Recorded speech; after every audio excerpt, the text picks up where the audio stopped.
So I read him the riot act and threw him out. No wonder you needed a stiff drink. And he's all right, is he, where he took the bullet? Gabby's a lousy shot. But no, he's not too badly injured. This Gabby sounds like she has a very active imagination. Well, to be fair, faking his death does sound like something Jamie would do. But he's gone. I know in my heart he has. And well, it just brings it all back, Kath. I'm sorry. Oh, no, you have nothing to apologise for. I've been uncharacteristically open with you. I'm not quite sure how this has happened. I seem to have that effect on people. I think it's the journalist in me. Well, the brandy probably helped as well. So, what do you think I should do about Will? Oh, God, don't ask me. I'm no expert on relationships. What, despite being married for how long? It's funny you should ask. Today would have been my 54th wedding anniversary. Wow. Well, happy anniversary. We were more like best friends than husband and wife, but we muddled along pretty well. And has there been anyone else since he died? Not really, no. No one at all?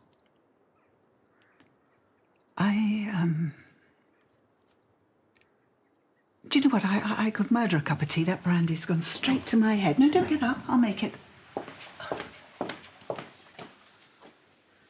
All I can do... What is it? What's that, dear? The reason you're so quick to change the subject. If I was insensitive, I apologise. I didn't mean to put you on the spot. It's difficult. Ooh, not handling this very well, am I?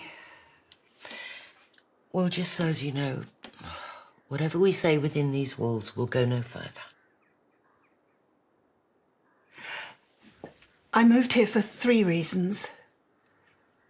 To fix things with my daughter, to make a fresh start, and to use that fresh start to be more open about myself. And how's that going? It turns out that despite my boldest intentions, some things aren't so easy to say. I've never spoken my truth before. Oh, God, I said my truth. I hate that. There is no such thing as my truth. There is only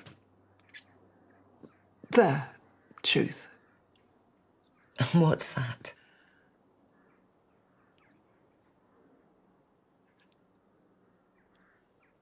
I'm gay. Oh, my goodness. I've said it.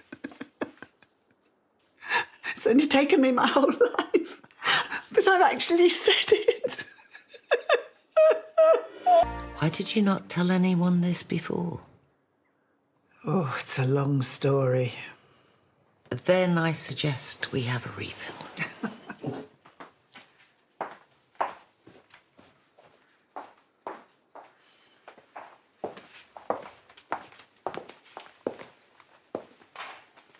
My mother raised me on a diet of rice pudding, God, and guilt trips. There was only one way to live a life, and anything else would not be tolerated. Sounds remarkably like my mother. Back then, there was no representation, nobody to say, hey, what you're going through is perfectly normal. You're not a freak. You're not evil. You're not on your own.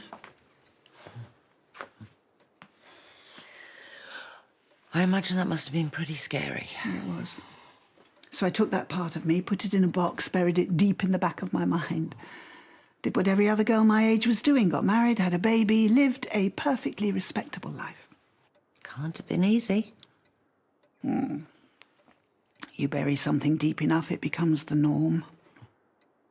Never quite went away, though. This little neglected part of me that I kept hidden from the world. Until now. When Barry died, I suddenly had all this time on my hands to think about who I really was, what I wanted to do with the rest of my life. Was there any point in coming out now? But then I met the woman who would changed my life. Forever. What was her name? Louise Eleanor Harrison. The wittiest, kindest, best person I have ever met. We were inseparable, even a bit of a double act. Then one day, after years of the most extraordinary friendship, I realised that I was completely in love with her. Did you tell her? Oh, I wanted to. But I was worried I would scare her off. I dithered for months. And I still felt this ridiculous guilt. I knew what we had was real and that she felt the same. We were just too afraid to say it. So I decided to bite the bullet and tell her. By then, we were well into lockdown, and it wasn't the sort of conversation you could have on the phone or through a window. And then she fell ill and was taken into hospital, and I never saw her again. She died alone on a COVID ward.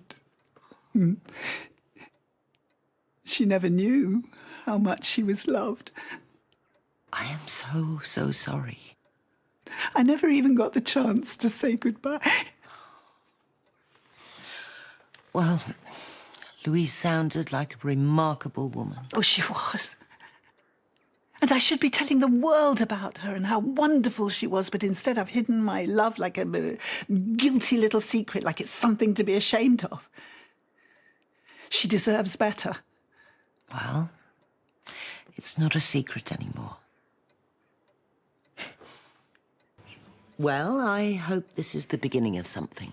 After all this time, you owe it to yourself and to Louise to be the whole of you, if that makes sense. Be out and proud, you mean? Yeah, start that new chapter you were talking about. Page 1, tell Rona. How do you think she'll take it? Oh, goodness knows. We've never had the easiest of relationships. Yeah, well, I'm not Rona's biggest fan, but even I can see she's got a good heart. I'm sure when you tell her, you'll be pleasantly surprised. I hope so. Look at me. Came here to snoop on your life and end up talking all about myself. Classic me.